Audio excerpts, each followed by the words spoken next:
Книжная минутка. Была одна книга, которую Ватикан спрятал от мира на сотни лет. Она называлась «Молот ведьм». Это не фантастика, а реальность. В 1487 году монахи написали трактат, объясняющий, как находить, пытать и сжигать ведьм. Книга стала официальным руководством для инквизиторов по всей Европе. Из-за нее тысячи женщин были сожжены на кострах. И вот что страшно.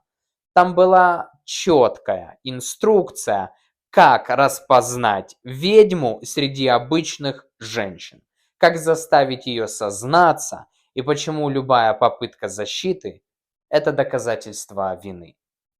Книгу потом запретили, ее изъяли из большинства библиотек, а оригиналы исчезли. Сегодня о ней знают единицы, но она действительно изменила ход истории и показала, как слово может стать оружием. Хочешь узнать больше о книгах, которые скрывали, запрещали и боялись? Подписывайся на канал Роберт Букс. Здесь оживают тени литературы.